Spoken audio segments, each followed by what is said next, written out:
CEO found out the black single dad janitor gives half his pay to orphans. Her reaction broke everyone's hearts.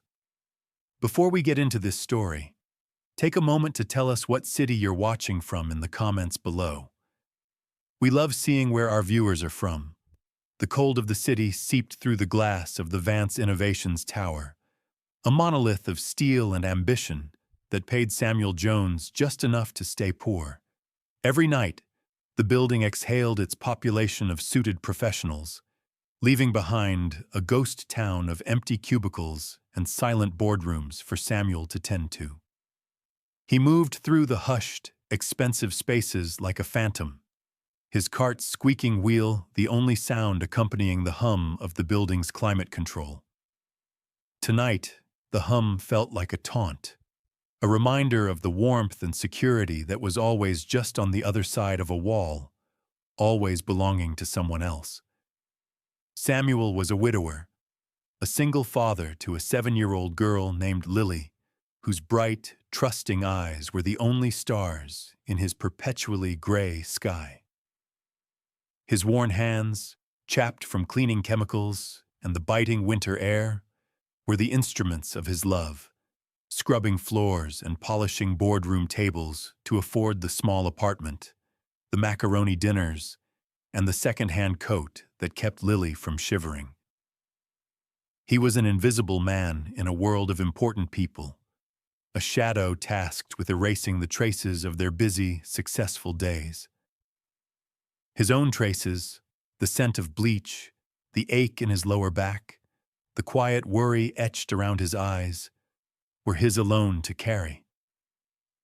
As he emptied a trash can in a senior executive's office, he saw a half-eaten gourmet sandwich, the kind that cost more than his lunch for a week, discarded without a thought.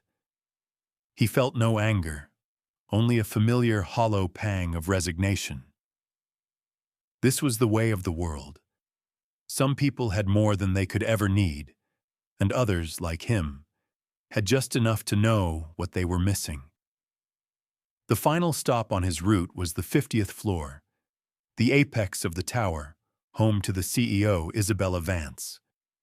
The office was a universe of minimalist elegance, a vast expanse of dark wood floor, a desk that looked like a piece of modern art, and a wall of glass that held the glittering city captive. People said Ms. Vance was as cold and sharp as the architecture she favored. They said she saw employees not as people, but as assets or liabilities on a spreadsheet. Samuel had never seen her, but he felt her presence in the severe, immaculate order of the room. As he polished the already gleaming surface of her desk, his cloth snagged on something. Tucked beneath the blotter was a small silver locket, its chain broken. It was old, tarnished in the creases of its intricate floral design. He picked it up. It felt warm against his cold fingers, heavy with a significance that had nothing to do with its monetary value. He clicked it open. Inside, a faded miniature photograph showed a smiling woman with kind eyes, holding a little girl who looked remarkably like the severe corporate photos of Isabella Vance he'd seen in the lobby. His heart squeezed. This wasn't just jewelry. It was a memory, a piece of someone's soul. The thought of selling it was a fleeting, ugly whisper that he immediately silenced. It would have paid for a month's rent, bought Lily new shoes, fixed the rattling engine in his car, but it would have cost him the one thing he had left to give his daughter: the example of a good man. His own father's words echoed in his mind. Character is what you do when no one is watching. He gently closed the locket and slipped it into the pocket of his worn work shirt, determined to return it, even if it meant risking the wrath of the formidable Ms. Vance. The next morning, Samuel arrived an hour before his shift was scheduled to end, his heart a nervous drum against his ribs. He asked the front desk security guard, a friendly man named George, if it was possible to see Ms. Vance. George raised a skeptical eyebrow. Samuel, people with million-dollar appointments can't just see Ms. Vance. What's this about? Samuel simply showed him the locket. George's expression softened. He made a call, his voice low and serious. A few minutes later, a severe-looking assistant appeared and escorted Samuel to the 50th floor, the elevator's ascent making his stomach feel hollow.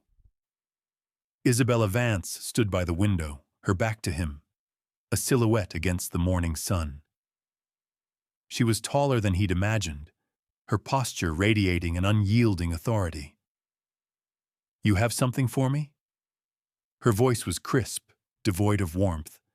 Samuel's hand trembled slightly as he held out the locket. "I found this last night, ma'am, while I was cleaning. The chain is broken." She turned, and for the first time, he saw her face up close. The pictures didn't capture the weariness in her eyes, the faint lines of stress around her mouth. She looked at the locket in his palm, and for a fleeting second, the icy composure of the CEO dissolved, replaced by a flicker of raw, unguarded emotion. She took it from him, her fingers brushing his calloused skin. It was the briefest of touches, but it felt like a current passing between two different worlds. "This was my mother's," she said, her voice barely a whisper. She looked from the locket to his face, truly seeing him for the first time. She saw the integrity in his steady gaze, the exhaustion he couldn't hide, the quiet dignity of a man who asked for nothing. "Thank you," she said, her voice regaining its professional tone, but the frost was gone. "That will be all." The encounter left Samuel feeling strangely unsettled. He had done the right thing, yet he couldn't shake the feeling that he had crossed some invisible line. His supervisor, Mr. Davies, a man who seemed to take pleasure in the small miseries of others, certainly thought so. Davies cornered him later that day by the utility closet. "Getting cozy with the top brass, Jones?" he sneered, his eyes small and suspicious. "What were you doing on the 50th floor outside of your shift?" Samuel explained calmly, but Davies wasn't interested in the truth. He saw a subordinate stepping out of his prescribed place, and it offended his sense of order. "I've got my eye on you," Davies warned, his voice a low threat. "One slip-up. One, and you're out." The threat hung in the air long after Davies had gone. The pressure intensified when Samuel got a call during his lunch break. It was Mrs. Gable from the St. Jude's Home for Children, the orphanage he had been supporting since his wife, Sarah, passed away. Sarah had been an orphan herself, and their monthly donation, which amounted to nearly half of Samuel's meager take-home pay, was a promise he had made to her. Mrs. Gable's voice was strained. A major city grant had been unexpectedly cut, and they were facing a catastrophic budget shortfall. "I don't know how we'll keep the lights on through winter, Samuel," she confessed, her voice breaking. Samuel's own problems suddenly felt small. He promised her he would figure something out, but as he hung up the phone, the weight of that promise felt like a physical stone in his chest.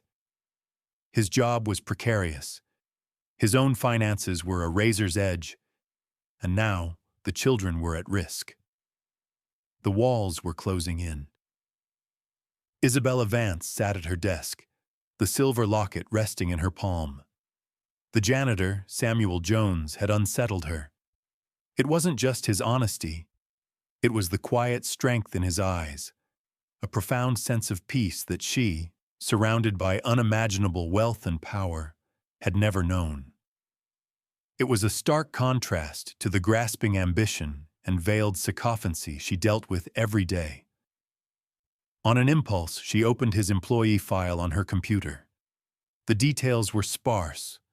5 years of perfect attendance, no disciplinary actions, a widower with 1 dependent.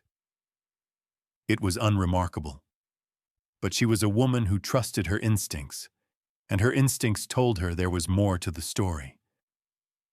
She made a discreet call to her head of security, a man whose loyalty was absolute, and asked for a comprehensive but confidential background report. The file that landed on her desk 2 hours later was thin, but its contents were seismic. It detailed Samuel's life of quiet struggle, the death of his wife from a sudden illness, his battle to keep their small apartment, and then the financial records. She saw his paycheck from Vance Innovations, a number that made her clench her jaw in shame. And then she saw where the money went. Every month, without fail, a direct deposit for nearly half his salary was sent to the St. Jude's Home for Children. Isabella's breath caught in her throat. She leaned back, the leather of her chair groaning in the silent office. St. Jude's. It was the same small, underfunded orphanage her own mother had championed for years before she passed away. The locket in her hand suddenly felt searingly hot. This quiet, invisible man, who had less than anyone in her entire company, was honoring her mother's legacy more profoundly than she, with all her millions, ever had. She had been writing checks, but he had been giving his lifeblood. The revelation struck her not as a surprise, but as a confirmation of the character she had seen in his eyes. The trap was set with a cruel, petty precision. A few days later, Mr. Davies called Samuel to his small, windowless office at the end of the day. On the desk between them sat a company tablet, the kind used by the executive assistants. "Funny thing, Jones," Davies began, leaning back with a smug look. "This went missing from the 48th floor conference room yesterday, right after you cleaned it. And it just turned up in the lost and found, with the security tag clumsily cut off. It looks like someone tried to steal it, then got scared and dumped it." Samuel's blood ran cold. He had cleaned that room, but he hadn't seen any tablet. He knew, with a sinking certainty, what was happening. "I didn't take it, Mr. Davies." "Of course you didn't," Davies said, his voice dripping with false sympathy. "But it looks bad, doesn't it? A man in your situation, a single father. I'm sure the temptation can be overwhelming." It was a checkmate. To deny it was his word against the circumstances Davies had so carefully arranged. He was being fired, and he would be fired for cause, for theft. The thought of Lily, of the shame, of the orphanage that depended on him, was a physical blow. He was brought to an HR office, a sterile room that smelled of artificial air freshener. The HR manager looked at him with a mixture of pity and professional detachment. Samuel simply stood there, his hands clasped behind his back, and told the simple, unadorned truth. He did not beg. He did not accuse Davies. His integrity was the last thing he owned, and he would not sacrifice it, even now. He felt a profound, crushing despair settle over him. It was over. Just as the HR manager slid a termination form across the table, the door opened without a knock. Isabella Vance walked in. The room, which had felt charged with a low-grade bureaucratic power, suddenly fell silent, the air crackling with an entirely new level of authority. Mr. Davies, who had been lurking by the door with a triumphant smirk, paled. The HR manager shot to her feet. "Ms. Vance, we weren't expecting you." Isabella ignored them both. Her gaze was fixed on Samuel, and her expression was one he couldn't quite decipher. It was cold, yes, but it was the cold of tempered steel, not of ice. "There seems to be a misunderstanding," she said, her voice calm and dangerously quiet. She placed a sleek silver laptop on the table and turned it on. I took the liberty of reviewing the security footage from the 48th floor myself. She clicked a file, and the screen came to life. It showed the conference room. It showed Samuel cleaning, his movements methodical and efficient. After he left, the footage showed Mr. Davies entering the room, looking around furtively, and then placing the tablet from his own briefcase onto the table before leaving. A second clip showed Davies later retrieving the same tablet and walking towards the lost and found. The silence in the room was absolute. Davies's face had turned a pasty, sickly white. "It seems the only thief here," Isabella continued, her eyes locking onto the terrified supervisor, "is you, Mr. Davies. You are fired. Security will escort you from the building. Your things will be mailed to you." Isabella turned off the laptop and pushed it aside. The HR manager was stammering apologies, but Isabella held up a hand to silence her. Her attention was solely on Samuel, who stood frozen, unable to process the sudden, stunning reversal. "Mr. Jones," she said, and the formal title now sounded like a mark of profound respect. "I apologize for what you have just endured. This company does not tolerate this kind of behavior, nor does it tolerate allowing men of your character to be so undervalued." She paused, her gaze sweeping over his worn uniform, his tired posture. "Effective immediately, we are creating a new corporate division, the Vance Innovations Community Foundation. Its mission will be to identify and support grassroots organizations that are making a real difference in this city. I want you to run it." Samuel stared at her, dumbfounded. "Ma'am, I'm a janitor. I don't know how to run a department." "You know how to see a need and fill it," she replied, a faint, genuine smile touching her lips for the first time. "You know how to give when you have nothing. You have more qualifications for this job than anyone in this building. Your starting salary will be triple what you make now, and you will report directly to me." The room began to spin. Samuel leaned a hand on the table to steady himself. But she wasn't finished. "Furthermore," she said, her voice ringing with authority, "the Foundation's first act will be to issue a multi-year, 7-figure grant to the St. Jude's Home for Children in honor of its most dedicated private patron." She looked directly at Samuel. "In honor of you." Tears welled in Samuel's eyes, hot and sudden. They weren't tears of sadness or despair, but of a relief so immense, so overwhelming. It felt like a dam breaking inside his soul. Word of what happened on the 50th floor spread through Vance Innovations like a wildfire. The story was told in hushed tones in the break rooms and whispered over emails. The invisible man was suddenly visible to everyone. Samuel Jones, the quiet janitor, became a legend. The man who returned a locket and was rewarded for his integrity. The man who stood up to a bully without saying a word. The man who gave from his own poverty to help children. When Samuel walked through the halls now, people didn't look past him. They met his eye. They smiled. They nodded with a newfound respect. The cold, corporate culture of the tower had been pierced by a singular act of human decency, and a warmth was beginning to spread. His former co-workers on the custodial staff, who had once shared his invisibility, now clapped him on the back, their pride in him genuine and heartfelt. He was one of them, and his elevation felt like a victory for them all. That weekend, Samuel took Lily to St. Jude's. He walked through the doors not as a humble donor struggling to make his monthly contribution, but as their champion. When Mrs. Gable saw him, she ran to him, tears streaming down her face as she wrapped him in a hug. The children, who knew him only as the kind man who sometimes brought them cookies, swarmed around him. their joyful shouts echoing in the old hall.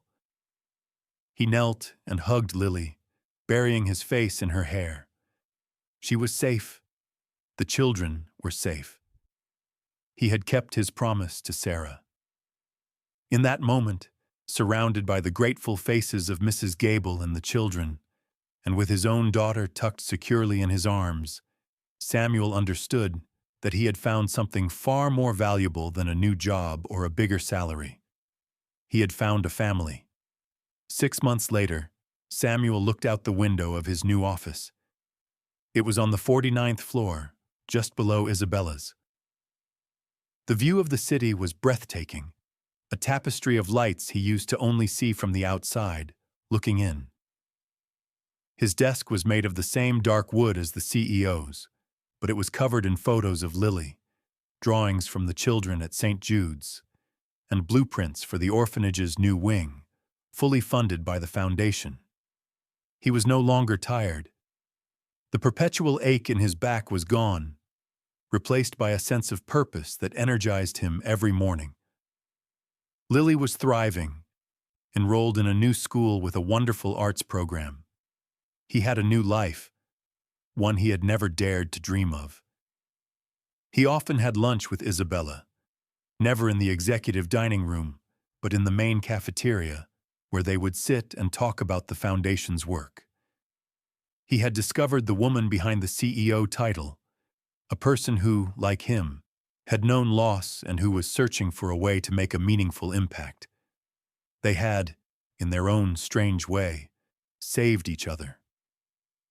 He had reminded her of the values her mother held dear, and she had given him the platform to turn his compassion into real, lasting change. His gaze fell upon the city below, a place that had once seemed so cold and indifferent. He knew now that within the towering structures of steel and glass, there were countless quiet struggles and invisible acts of kindness happening every moment. Sometimes they go unnoticed, but sometimes they are seen, and a single honest act can be enough to change the world for everyone. We hope this story touched your heart. If you believe that kindness and integrity should always be rewarded, please like this video and subscribe to our channel for more inspiring stories.